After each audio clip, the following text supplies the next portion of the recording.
اللهم صل على محمد فاتحہ۔ اللهم صل على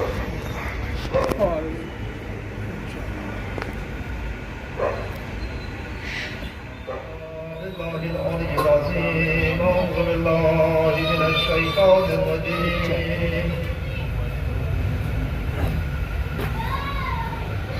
بسم الله الرحمن الرحيم. الحمد لله رب العالمين، والصلاة والسلام على أشرف الأنبياء والمرسلين، خاتم النبيين ورحمة للعالمين، سيدنا وشفيعنا مولانا بالقاسم محمد. اللهم صل على محمد وآل محمد وآله الطيبين الطاهرين المعصومين المظلومين، ولعنة الله على أعدائهم أجمعين. أما بعد، فقد قال الله تعالى في القرآن الكريم قوله الحق. بسم الله الرحمن الرحيم. ألف لام ميم. ذلك الكتاب لا ريب فيه هدى للمتقين. صلوات الله. اللهم صل على محمد. حضرت محترم، اس مجلس اعضاء کے لیے جس ارشاد ربانی کا انتخاب کیا گیا ہے، خصوص سوچ سمجھ کے کیا گیا ہے، اس لیے کہ الحمدللہ ایسے مواقع حیات میں بہت کم ہوتے ہیں کہ جہاں امت کے تقریباً کئی طبقوں کے لوگ موجود ہوں اور وہ ایک جگہ محبت کے ساتھ بیٹھے ہوئے ہوں تو پیغام زیادہ لوگوں تک پہنچ جاتا ہے۔ یہ ارشاد ربانی الف لام میم، تو قبلہ اس کے معنی تو نہ ہم جانتے نہ آپ، تو حضرت مقطعات میں سے یہ تو اللہ جانتا ہے، یا جس پر نازل ہوا ہے وہ جانتا ہے۔ اس کے بعد کہا کہ ذالک الکتاب لا ریب فیہ، یہ کتاب جو ہے ہر قسم کے عیب سے، نقص سے، کجی سے پاک و پاکیزہ، قرآن جو ہے ہر قسم کے عیب سے پاک و پاکیزہ، اس کے اندر کوئی نقص نہیں ہے۔ ہدی للمتقین، یہ متقین کے لیے ہدایت ہے۔ یہاں سے ذرا سا ہم تفسیر میں جانے کی کوشش کریں گے۔ الحمدللہ خوشی ہے کہ مومنین کے ساتھ ساتھ مسلمین کے ساتھ ساتھ علماء کرام بھی موجود ہیں۔ مولانا یہ ارشاد ربانی اکثر پریشانی میں مبتلا کر دیتا، سمجھ نہیں پاتے اس کو کہ یہ ہدایت ہے متقین کے لیے، جبکہ قرآن کریم جب نازل ہوا تھا جو لوگ اس پر ایمان لا کر ہدایت کے چشمے سے سیراب ہو رہے تھے وہ اس سے پہلے تو متقی نہیں تھے، بت پرست تھے، چاند پرست تھے، شجر پرست تھے۔ اب پھر قرآن کہہ رہا ہے کہ یہ جو ہے ہدایت ہے متقین کے لیے۔ تو یہ متقین سے مراد کیا ہے؟ کہ وہ لوگ جو بت پرستی کرتے ہوئے بت پرستی کو چھوڑ کر اسلام میں داخل ہوئے تھے متقی تھے۔ متقی تو جب ہوئے جب اسلام میں داخل ہوئے، یا جو سورج یا چاند کی عبادت کر رہے تھے تو کیا متقی تھے؟ متقی تو جب ہوئے جب وہ اسلام میں داخل ہوئے، اس سے پہلے متقی تھے نہیں۔ یقیناً اگر علماء ربانی کا سہارا نہ ہو تو کلام الہی کو سمجھنا ناممکنات میں سے ہو جائے گا۔ اس آیت کریمہ کی تفسیر میں ہمارے بہت مشہور و معروف ایک جید عالم دین سید علی نقی نقطن صاحب رضی اللہ اس کی تفسیر کی ہے۔ فرماتے ہیں ایسی تفسیر کی ہے کہ میرا دعویٰ ہے کہ ایسی تفسیر کسی نے کی بھی نہیں ہوگی۔ کہا یہ متقین سے مراد وہ متقین نہیں جنہیں آپ اپنے دلوں میں لیے بیٹھے ہیں، یہاں متقی سے مراد وہ انسان ہے جسے فکر آخرت ہو، جس کو فکر آخرت ہو وہ متقی ہے۔ یعنی اگر ایک انسان یہ چاہتا ہے کہ میں ہدایت یافتہ بن جاؤں، یا ہم یہ کہیں ہندو صاحبان کی زبان میں موکش پراپت کر لوں، یا یہ چاہتا ہے کہ میری اخروی حیات کامیاب ہو جائے، تو آؤ قرآن اس کے لیے ہدایت ہے، قرآن کی تعلیمات کو قبول کر لو، یہ تمہارے لیے ہدایت ہے، دنیا بھی کامیاب ہو جائے گی، آخرت بھی کامیاب ہو جائے گی۔ صلی پڑے محمد والے ایک ایسے صاحب و شفاف تفسیر ہے قرآن کریم کی کہ جو بہت کم دیکھنے کو ملتے، جسے بھی فکر آخرت ہو، کوئی ہو، کسی مذہب سے ہو، کسی ملت سے ہو، قرآن اس کے لیے جو ہے وہ کتاب ہدایت ہے۔ سب سے بڑی پریشانی یہی ہے کہ ہم مسلمانوں نے کتابیں بہت پڑھی ہیں، بڑے بڑے دفاتر چھاپ دی ہیں، اگر نہیں پڑھا تو اس کتاب کو نہیں پڑھا جس کا خدا محافظ ہے کہ اس میں کوئی کمی نہیں ہے۔ آپ کہیں کہ پڑھا تو بہت ہے، حفاظ قرآن کی کوئی کم تعداد نہیں ہے۔ میں کہتا ہوں دنیا میں جس کتاب کو سب سے زیادہ پڑھا گیا اس کا نام ہے قرآن، اور جسے سب سے کم سمجھا گیا اس کا نام بھی ہے قرآن۔ قرآن ایک مظلوم کتاب ہے کیونکہ جس دور میں ہم جی رہے ہیں اس میں آپ روز دیکھتے ہوں گے کہیں قرآن جلایا جا رہا ہے، کہیں قرآن کے خلاف زہر اڑا جا رہا ہے، کہیں قرآن کے لیے جان دی جا رہی ہے۔ قرآن ایک ایسی کتاب ہے جو اس کی مخالفت کر رہا ہے، نہ اسے قرآن کے بارے میں پتا ہے، جو اس کی بغاوت کر رہا ہے نہ اسے قرآن کے بارے میں پتا ہے، کیونکہ ان دو دفتیوں کے بیچ میں کھول کے دیکھا ہی نہیں کہ لکھا ہوا کیا ہے۔ بس ہم اس لیے قرآن کو چاہ رہے ہیں کہ ہمارے بڑے قرآن کو کتاب اللہ مانتے تھے، اور وہ اس لیے دشمنی کر رہے ہیں کہ جیسا ان کو پڑھا دیا گیا وہ قرآن کے بارے میں وہ یقینہ کوئی نظریہ دیے بیٹھے ہیں۔ اب قرآن کریم کتاب مسلمان اپنے دین کو جہاں سے حاصل کرتا ہے کتنے ذرائع ہیں، ان سب ذرائع میں سب سے بہترین، سب سے افضل و اعلیٰ ذریعہ قرآن کریم ہے۔ قرآن کریم جس میں کوئی کمی نہیں ہے۔ اگر یہ مسلمان قرآن کو مضبوطی سے پکڑ لیتا اور پڑھنے کے ساتھ ساتھ اس کو سمجھ لیتا تو کبھی اس کے اندر فرقے نہ بنتے، اور آج بھی اگر فرقوں کی دیوار گرانا ہے تو قرآن سے وابستہ ہونا ہوگا۔ اسی لیے مولا متقیان حضرت علی ابن ابی طالب علیہ السلام مہدی العلماء کے خطبے کے اندر ارشاد فرماتے ہیں کہ قرآن وہ نصیحت کرنے والا ہے، وہ ناصح ہے جو کبھی جھوٹ نہیں بولتا۔ قرآن اندھیروں کے اندر نور کا مینار ہے، جب باطل تمہیں چاروں طرف سے گھیر لے تو قرآن سے متمسک ہو جانا، کیونکہ اہل قرآن کبھی بھی گمراہ نہیں ہوتے۔ پریشانی یہ ہے کہ ہم قرآن کی آیات کو بھی اپنے فرقے کے آئینے میں دیکھتے ہیں، جبکہ فرقے کو قرآن کے آئینے میں دیکھنا چاہیے کہ قرآن کریم جو کہاں لے جانا چاہ رہا ہے، قرآن کریم کا نظریہ کیا ہے۔ مثال کے طور پر آج آپ دیکھیں مسلمان کے سامنے سب سے بڑا چیلنج ہے، سب سے بڑا چیلنج مسلمان کے سامنے وہ کیا ہے؟ وہ یہ ہے کہ مسلمان جبکہ ایک نبی کی امت ہے، دین ایک ہے، جس سے آپ پوچھیں گے تیرا دین کیا ہے، کہے گا اسلام۔ دیوبندی کا دین اسلام، بریلوی کا دین اسلام، شیعہ کا دین اسلام، صوفی کا دین اسلام۔ یعنی جتنے مسلمان ہیں، جب آپ ان سے پوچھیں گے تمہارا دین کیا ہے، تو ہر مسلمان یہ کہے گا دین اسلام ہے۔ تو جب دین اسلام ہے، شریعت ایک ہے، ایک کتاب پر ایمان ہے، تو 73 چہرے کیوں ہیں؟ یہ 72 چہرے بتانے کہیں نہ کہیں قرآن کریم کو چھوڑا گیا ہے، مگر اس کے باوجود بھی امید کی ایک کرن چمک رہی ہے۔ وہ امید کی کرن کیا ہے؟ وہ امید کی کرن یہ میں اکثر کہا کرتا ہوں کہ اگر ہم روزانہ شکر کی نمازیں پڑھیں تو وہ بھی کم ہے۔ ہمارے یہاں اہل کتاب، جس کو قرآن کی زبان میں کہا گیا ہے، یہود و نصارہ، یہ دونوں کو اہل کتاب کہا گیا ہے۔ عیسائیوں کے پاس بائبل ہے، مگر عیسائی یہ دعویٰ کبھی نہیں کرتے کہ ہمارے ہاتھ میں وہ بائبل ہے جو جناب عیسیٰ لے کر آئے تھے۔ خود ان کے اندر اختلاف ہے، 15 یا 16 قسم کی بائبل ان کے یہاں پائی جاتی ہیں۔ یعنی ان کا یہ دعویٰ ہرگز نہیں ہے کہ جو بائبل ہمارے ہاتھوں میں ہے وہ وہی بائبل ہے جو عیسیٰ علیہ السلام کے پاس تھی۔ یہودی بھی یہ دعویٰ نہیں کرتے کہ ہمارے ہاتھ میں توریت ہے وہ وہی توریت ہے تو جناب موسیٰ علیہ السلام لے کر آئے تھے۔ ان کے یہاں بھی توریت کے مختلف نسخے ہیں، ان کے یہاں بھی بائبل کے مختلف نسخے ہیں، مگر آپ دیکھیں کہ مسلمانوں کے یہاں فرقے 72 ہیں، مگر الحمدللہ قرآن ایک ہے۔ مسلمانوں کے یہاں فرقے 72 یا 73 ہیں، مگر قرآن ایک ہے۔ آپ کسی شیعہ مسجد میں جائیں وہاں بھی وہ قرآن ہے، کسی سنی مسجد میں جائیں وہاں بھی یہ قرآن ہے۔ افسوس کہ مجھے کہنا پڑ رہا ہے شیعہ مسجد اور سنی مسجد کہ ہمیں حالات نے اس موڑ پہ لا کر کھڑا کر دیا۔ مسجد نہ سنی ہوتی ہے نہ شیعہ، مسجد اللہ کا گھر ہوتی ہے۔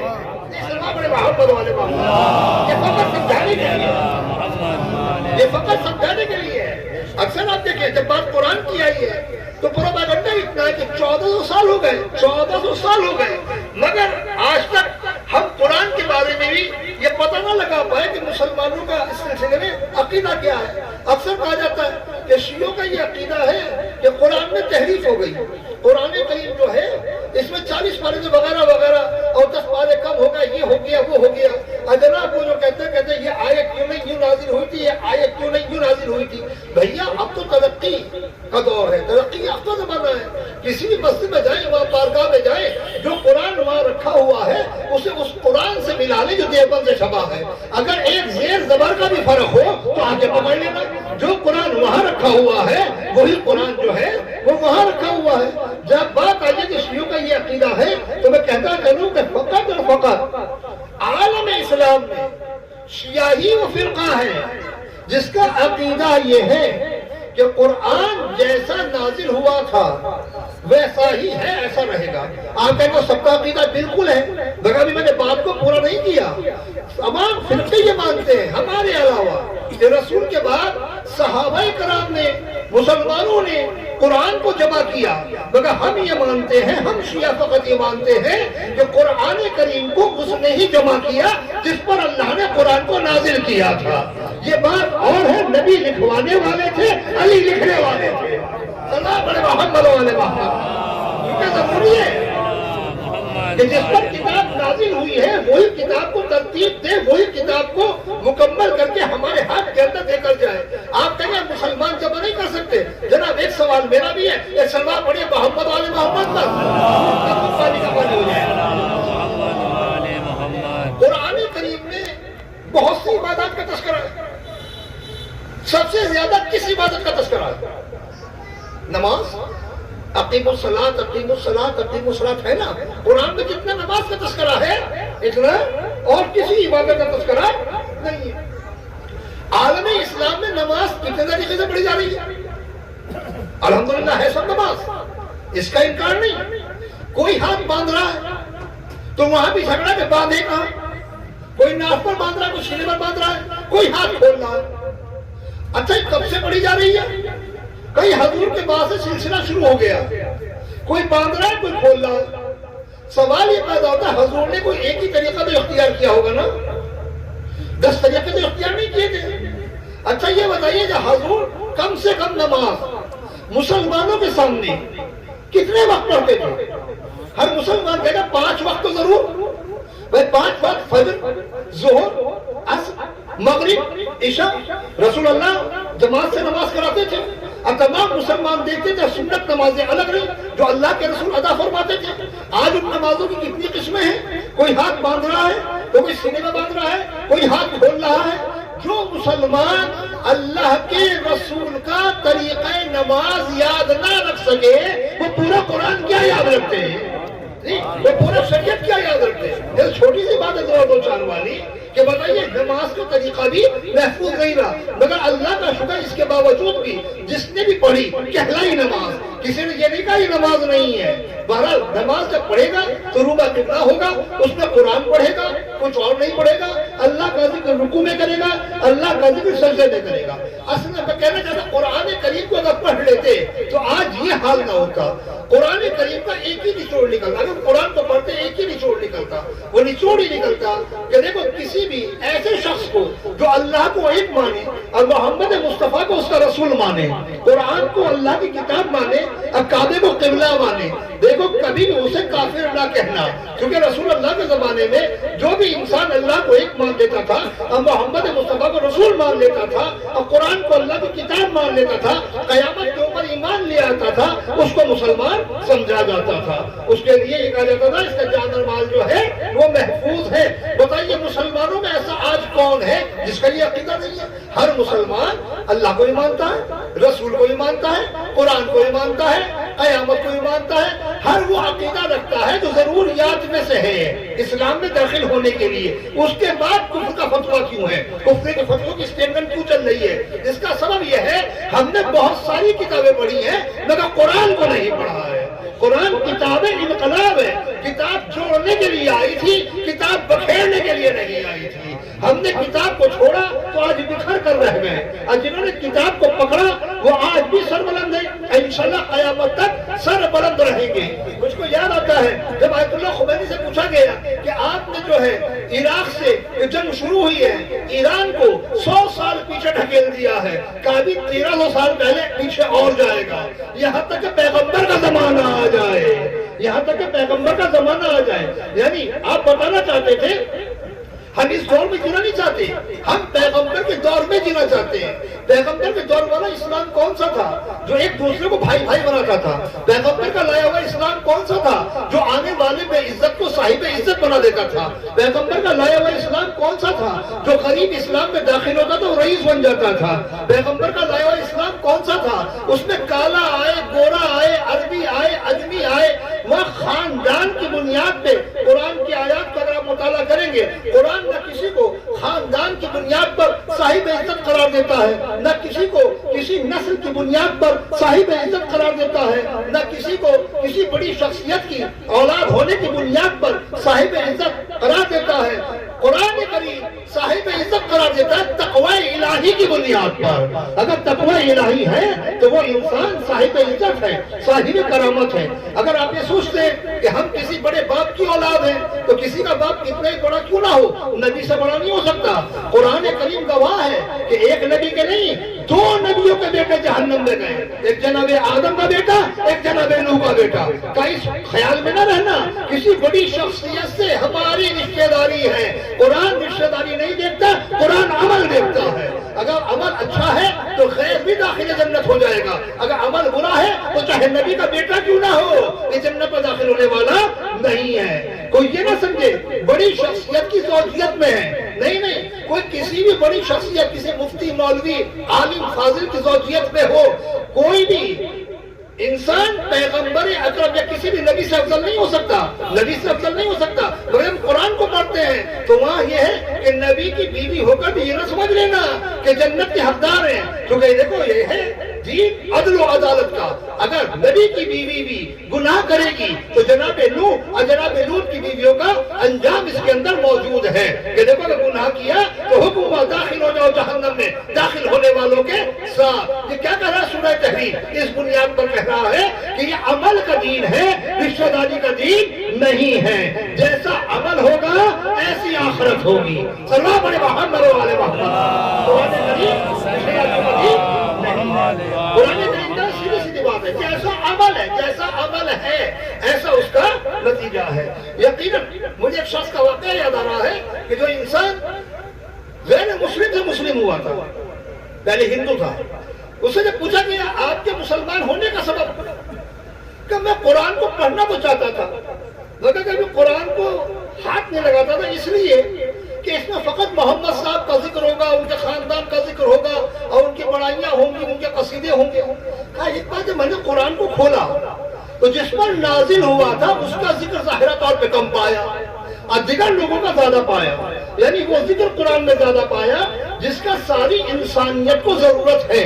کبھی اسی چیز نے ثابت کر دیا کہ کتابیں بشر نہیں ہیں، کتابیں خالق ہیں. کیونکہ جو انسان خود کتاب لکھتا ہے اس میں اپنے آپ کو ہائی لائٹ کرتا ہے، اس میں ان چیزوں کو ہائی لائٹ کیا گیا ہے جو انسانیت کے لیے ضروری ہیں، جو انسانیت کو معراج کی منزل تک لے کر جاتی ہیں. تو یقیناً قرآن کریم وہ کتاب ہے جس کے اندر کوئی عیب نہیں ہے. ہمیں خود قرآن کریم کو پڑھنا چاہیے اور سمجھنا چاہیے، دیکھنا چاہیے قرآن کریم کے اندر کیا کیا ہے. جو قرآن میں اسے لے لو اور جس سے قرآن نے منع کیا ہے اس سے رک جاؤ. ابھی مسلمان آپس میں ٹکراتے، یہ ہو رہا ہے وہ ہو رہا ہے اور اس نے یہ کر دیا اس نے وہ کر دیا. سوال یہ پیدا ہوتا ہے، آج کسی کو بھی ہم کہہ دیتے ہیں کہ جناب وہ دشمن اہل بیت ہے. کوئی مسلمان اس دور کے اندر دشمن اہل بیت نہیں ہے، نہ کوئی سنی دشمن اہل بیت ہے، نعوذ باللہ کوئی شیعہ دشمن اہل بیت ہے. آپ جس سے بھی پوچھیں گے، کسی کو مجھ سے اختلاف ہو سکتا ہے، کسی کو ماتم سے اختلاف ہو سکتا ہے، کسی کو تعزیے سے اختلاف ہو سکتا ہے، مگر حسین سے اختلاف نہیں ہو سکتا. اگر حسین سے اختلاف ہے تو مسلمان نہیں رہے گا، ناصری ہو جائے گا. امام حسین سے کوئی اختلاف نہیں ہے، امام علی سے کوئی اختلاف نہیں ہے. آپس کے کچھ عقائد ہیں، کچھ نظریات ہیں جن کو لے کر جو ہے ایک دوسرے کے مد مقابل آ جاتے ہیں. مثال کے طور پر چھوٹا سی ایک مثال، ہمارے مسلمانوں میں ایک گروہ ہے، وہ مکہ کے حصہ ہے جن کو بریلوی کہا جاتا ہے. وہ کیا کہتے ہیں کہ قرآن وہ خدا رسول کے ساتھ ساتھ اولیاء اللہ کا بھی احترام کرتے ہیں. اور جانے کے بعد ان کا ایک مخصوص طریقہ ہے، وہ قبر کے اوپر اپنی پیشانی رکھ دیتے ہیں. اب جن لوگوں نے قرآن کو غور سے نہیں پڑھا یا جوش میں آ کر انہوں نے کہا اللہ کے علاوہ سجدہ کر لیا تو یہ لوگ مشرک ہو گئے. میں کہتا ہوں مسلمانوں خدا کے لیے مسلمانوں پہ شرک کا الزام لگانا بند کرو. ذرا غور و فکر سے ٹھنڈے دماغ سے دیکھو ہو کیا رہا ہے. بھائی شرک مشرک کیوں گئے کہ اس قبر پہ جا کر ماتھا رکھ دیا، یعنی غیر خدا کو سجدہ کر دیا. تو سوال ایک پیدا ہوتا ہے مولانا، اللہ تبارک و تعالیٰ نے 1,24,000 انبیاء مرسلین کو بھیجا، شریعت بدلی ہے مگر بنیادی تبلیغ جو تھی توحید، اس کے اندر کوئی فرق نہیں آیا. ہر نبی کا پیغام شرک کے خلاف رہا ہے، کسی نبی کے دور میں شرک جائز نہیں رہا. جناب آدم سے لے کر جناب عیسیٰ تک، ابھی اس کے بعد خاتم الانبیاء حضرت محمد مصطفیٰ صلی اللہ علیہ وسلم تک ہر نبی نے شرک سے منع کیا. شرک کسی نبی کے دور میں جائز نہیں رہا. تو اگر غیر اللہ کو سجدہ شرک تھا تو سوال یہ پیدا ہو رہا ہے کہ اللہ جناب آدم کو سجدہ کیوں کرا رہا تھا؟ کہ نعوذ باللہ اللہ کہہ رہا تھا کہ تم شرک کرو فرشتوں سے. کوئی مسلمان اس کا قائل نہیں ہوگا کہ جناب یعقوب علیہ السلام اور ان کے فرزندان کا سجدہ جناب یوسف کے سامنے، تو کیا اللہ نعوذ باللہ نبیوں سے کہہ رہا تھا ان کی اولادوں سے تم شرک کرو؟ نہیں، کوئی مسلمان نہیں مانے گا. جبکہ سجدہ ہو رہا تھا تو پتا چلا وہ سجدہ تعظیمی تھا، وہ سجدہ تعظیمی تھا. ان سے پوچھئے جو جا کے قبر میں ماتھا رکھ رہے ہیں، کیونکہ ہمارا کام تو ملانا ہے، جدا کرنا نہیں ہے. اے بھائی تم نے اس قبر پر ماتھا کیوں رکھا؟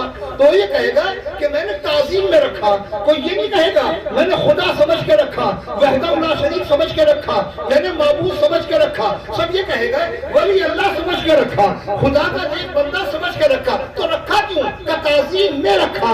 تو یہ ہماری حدیث ہے تمام مسلمانوں میں کہ اللہ کے رسول نے فرمایا کہ میری شریعت میں سجدہ تعظیمی ممنوع ہے، منع کر دیا گیا ہے، اس لیے کہ اب اس کے بعد کوئی نبی آنے والا نہیں ہے اور کبھی اس کے اندر اس کی وجہ سے لوگ کہیں گمراہ وغیرہ نہ ہو جائے، تو میری امت کے اندر سجدہ تعظیمی نہیں ہے۔ تو اگر آج کے دور میں کوئی سجدہ تعظیمی کر رہا ہے تو ہم یہ تو کہہ سکتے ہیں ایک ایسا کام کر رہا ہے جس کا کوئی فائدہ نہیں، مگر شرک نہیں کہہ سکتے، کیونکہ اگر شرک ہوتا تو کبھی اللہ آدم کو سجدہ نہ کراتا اور جناب ایوب اور ان کے فرزندان کبھی جناب یوسف کے آگے سجدہ نہ کرتے۔ تو اس لیے کہا گیا ہے اپنا دین ادھر ادھر کی کتابوں سے نہ لو بلکہ قرآن کریم سے دین لو، تو دنیا میں بھی کامیاب ہو جاؤ گے، آخرت میں بھی کامیاب ہو جاؤ گے۔ صلی بڑے محمد والے خلاف قرآن نظریات ہمارے نہ ہونے چاہیے، مخالف قرآن ہمارے نظریات نہ ہونے چاہیے۔ یہ مثال کے طور پر کہ جناب وہ اللہ کے اولیاء کا ذکر کرتے ہیں، پھر کہ تم قرآن کی طرف آ جاؤ، اگر قرآن کریم میں تو سب جھگڑے خود بخود ختم ہو جائیں گے۔ کیا قرآن میں ذکر اولیاء اللہ نہیں ہے؟ کیا قرآن کریم میں ذکر اولیاء اللہ نہیں ہے؟ کیا انبیاء اللہ کے اولیاء نہیں ہیں؟ کیا صاحبان ایمان اللہ کے ولی نہیں ہیں، اللہ کے اولیاء نہیں ہیں؟ جب قرآن کے اندر اتنا سارا تذکرہ موجود ہے، سورہ قصص قصوں کا سورہ، اس میں انبیاء کے قصے ہیں، سورہ انبیاء کا تذکرہ ہے، پھر الگ الگ سورہ ابراہیم، سورہ مریم، سورہ محمد، سورہ نوح، یہ سورہ سب قرآن کریم کے اندر موجود ہے۔ کیا ہے اس میں ان کا تذکرہ ہی تو ہے۔ کیا سورہ بقرہ میں اللہ کے اولیاء کا تذکرہ نہیں ہے؟ کیا دیگر سوروں میں ان کا تذکرہ نہیں ہے؟ تو قرآن کے اوراق پر تذکرے کا ہونا بتا رہا ہے کہ ذکر اولیاء اللہ، اللہ والوں کا تذکرہ سیرت الہی ہے۔ اگر کوئی اس عمل کو انجام دے رہا ہے تو مطابق شریعت عمل کر رہا ہے، شریعت کے خلاف عمل نہیں کر رہا ہے۔ صلی اللہ علیہ محمد وآلہ محمد۔ قرآن میں تذکرے موجود ہیں، تو جب قرآن میں تذکرے موجود ہیں تو اس لیے پوری مجلس کو قرآن سے لے کے چلنا چاہ رہا ہوں۔ قرآن میں تذکرے موجود ہیں، تو جب قرآن میں تذکرہ ہے تو کہا جناب وہ دن معین کرنا، مہینہ معین کرنا، یہ روشنی جلانا، یہ کرنا، وہ کرنا، دیکھیں ایک عبادت تو وہ ہے جس کا طریقہ معین کیا گیا ہے۔ مثلا نماز سے پہلے ضروری ہے وضو ہو، نماز کے لیے ضروری ہے روبہ قبلہ ہو، نماز کے لیے ضروری ہے جگہ قاصد نہ ہو، نماز کے لیے ضروری ہے کہ غسل کیا ہوا لباس نہ ہو، نماز کے لیے ضروری ہے جس وضو کیا ہے جس پانی سے وہ غصبی نہ ہو، وہ غصبی نہ ہو، کوئی چیز غصبی نہ ہو، یہ ایک طریقہ کار بتا دیا گیا۔ اب اگر نماز قبلے کی طرف سے اس طرح ہو جائے نماز باطل، اگر نعوذ باللہ کوئی بغیر لباس کے نماز پڑھتا ہے تو نماز باطل، اگر نماز کے اندر کوئی دو سجدوں کی جگہ ایک کرتا ہے تو نماز باطل، اگر دو کی جگہ تین کرتا ہے تو نماز باطل۔ تو جتنا اللہ نے بتایا ہے نہ اس سے آگے بڑھنا ہے نہ اس سے پیچھے رہنا ہے، مگر کچھ عبادتیں ایسی ہیں کہ اس کے لیے کوئی طریقہ کار معین نہیں کیا۔ وَاذْكُرُوا اللَّهَ كَثِيرًا لَعَلَّكُمْ تُفْلِحُونَ، اور اللہ کو کثرت سے یاد کرتے رہو۔ تو یہ نہیں بتایا کیسے یاد کرنا ہے، بیٹھ کے کرنا ہے، کھڑے ہو کے کرنا ہے، لیٹ کے کرنا ہے، بس ذکر سیدھی سیدھی آیت نازل ہوئی ہے۔ آپ چاہے بیٹھ کر کریں تب ذکر خدا ہے، کھڑے ہو کر کریں تب ذکر خدا ہے، لیٹ کر کریں تب ذکر خدا ہے، جیسے کریں ذکر خدا ہے۔ اور جب اولیاء اللہ کا تذکرہ قرآن میں پایا جاتا ہے اور نماز کی طرح اس کا کوئی طریقہ معین نہیں ہوا، آپ تنہائی میں کریں تو اللہ کی مرضی ہے، آپ 10 بیٹھ کر کریں تب مطابق شریعت ہے، آپ اندھیرے میں کریں تب مطابق شریعت ہے، آپ اجالے میں کریں تو مطابق شریعت ہے، آپ کسی دن کو خاص کر لیں تو مطابق شریعت ہے، آپ خاص نہ کریں تب بھی مطابق شریعت ہے۔ جب بھی ذکر اولیاء اللہ ہوگا اللہ کی منشا کے مطابق ہی ہوگا۔ سلام محمد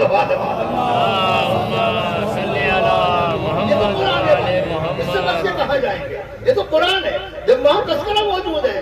اب یہ مسئلہ آتا ہے کہ اکثر لوگ کہہ دیتے ہیں کہ جناب وہ نبی کی زندگی کو بانٹ دیتے ہیں جب ہم سنت کی طرف آتے ہیں کہ لیکن نبی جو ہے کچھ باتیں تو ان کی وہ ہے جس کا تعلق شریعت سے ہے اور کچھ باتیں وہ جس کا تعلق شریعت سے نہیں ہے۔ بھائی یہ کون سی منطق ہے؟ ہمارے یہاں تو نبی جو بستر پہ کہے وہ بھی شریعت، جو مسجد میں کہے وہ بھی شریعت، جو ممبر پہ کہے وہ بھی شریعت، جو میدان جنگ میں کہے وہ بھی شریعت، جو چار میں بیٹھ کر کہے وہ بھی شریعت، جو 4 لاکھ میں بیٹھ کر کہے وہ بھی شریعت، کیونکہ نبی اور نبوت کے اندر جدائی نہیں ہے۔ جو بھی نبی کی زبان سے نکل رہا ہے وہ شریعتی ہے، وہ حقی ہے۔ کہ نہیں جناب، نبی کی زندگی کے 2 پہلو ہیں، ایک تو وہ ہے جو مسجد و محراب سے کہے، جو ممبر سے کہے، اور ایک وہ ہے جو کہیں سڑک پر کہہ دے، کہیں میدان میں کہہ دے، تو اس کا تعلق جو ہے وہ شریعت سے نہیں ہے۔ نبی جانتے تھے کہ تیرے اقوال کو، تیرے اعلانات کو تقسیم کیا جائے گا، تو نبی نے ایسا انتظام بھی کیا جب فرمایا الحسن والحسین سیدی شباب اہل جنہ، یہ حسن و حسین جوانان جنت کے سردار ہیں، تو سڑک پر نہیں فرمایا، ممبر پہ جا کے فرمایا، یعنی اعلان کیا کہ اس کا تعلق یہ نہ سمجھنا ایک نانا ہے جو نواسوں کے فضائل بیان کر رہا ہے، میں ممبر و محراب سے بیان کر رہا ہوں۔ اس کا مطلب یہ ہے حسن و حسین کی سرداری کا تعلق شریعت سے ہے، دین سے ہے، قرآن سے ہے۔ یا میدان غدیر کے اندر باغان شجر کا ممبر بنا کر پیغمبر کا اس پر جانا کہ من کنت مولا فہذا علی مولا، یا رسول اللہ یہ اعلان تو اونٹ میں بھی ہو سکتا ہے کہ لوگ کہہ دیں گے ایسے ہی چلتے ہوئے کہہ دیا سواری پر سوار تھے جنہیں مہران و ممبری کی بات مانتے ہیں، تو ہم نے باغان شجر کا ممبر بنا کے اعلان کیا ہے کہ ہم نے علی کی ولایت کا اعلان جو ہے اونٹ پر یا گھوڑے میں بیٹھ کے نہیں کیا، ممبر پر بیٹھ کے کیا ہے۔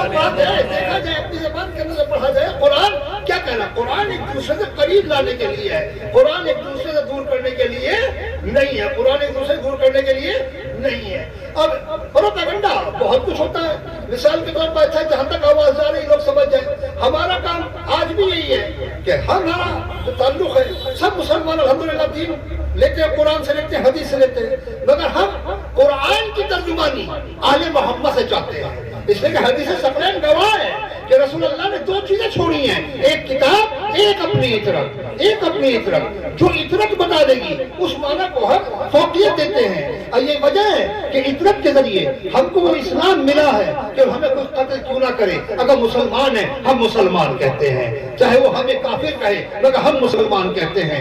اللہ کا شکر ہمارے مرکز سے کسی مسلمان کے لیے کبھی کفر کا فتویٰ نہیں نکلا، اللہ کا لاکھ لاکھ شکر ہے۔ تو ہمیں پارا چنار میں کاٹا جا رہا ہے مگر ہم فلسطین کے اندر ساتھ دے رہے ہیں۔ ہم نے جتنی قربانیاں دی ہیں اتنی قربانیاں الحمدللہ کسی نے نہیں دی ہیں۔ ابراہیم رئیسی اسی کا شکار ہو گئے، جناب قاسم سلیمانی اسی کا شکار ہو گئے، خود آپ دیکھیں سیریا کے اندر کتنے کمانڈر تھے جو اسی کا شکار ہو گئے۔ لوگ کہتے ہیں کہ ان کو شیعوں کو ایجاد کرنے والے یہودی ہیں، ان کو بنانے والے یہودی ہیں۔ میں دستہ بستہ کہوں گا کہ آپ اس وقت کسی کتاب کے محتاج نہیں ہیں، آپ تمام خبروں پر نظر ڈالیں، میڈیا پر نظر ڈالیں، یہودیوں کو مٹانے کے لیے کون کھڑا ہے اور یہودیوں کو بچانے کے لیے کون کھڑا ہے۔ سلام علی محمد و آل محمد۔ یہودیوں کو مٹانے کے لیے کون کھڑا ہے اور یہودیوں کو بچانے کے لیے کون کھڑا ہوا ہے۔ ٹماٹر اور مکھن کون سا ملک ہے جو اسرائیل کو دے رہا ہے؟ ہمیں بتائیے، جب فلسطین کے بچے پانی کو تڑپ رہے ہیں وہ کون سا ملک ہے جس کے اندر اس وقت رقاصہ رقص کر رہی ہے اور وہاں کے حاکم رقص دیکھنے کے اندر مشغول ہیں؟ عزیزان محترم ہم کو بتائیے کہ جس وقت جو ہے ایران کی طرف سے کوئی میزائل جاتی ہے تو کون سا ملک ہے جو اسے ناکارہ کر رہا ہے؟ برٹن آ کے نہیں کر رہا ہے، یورپ کے ملک آ کے نہیں کر رہے ہیں، وہی کر رہے ہیں جو اپنے آپ کو مسلمان کہتے ہیں۔ عزیزوں مسلمان ہر جگہ کا ہمدرد ہے، حاکم منافق بنے بیٹھے ہیں۔ اور یہ کہا جاتا ہے ایران کچھ نہیں کر رہا، ایران کچھ نہیں کر رہا۔ ایران کو سب سے پہلے ڈر اپنے پڑوسیوں کا ہے، اگر یہ صحیح مسلمان بن جائے تو اسرائیل ایک دن کے اندر نیست و نابود ہو جائے۔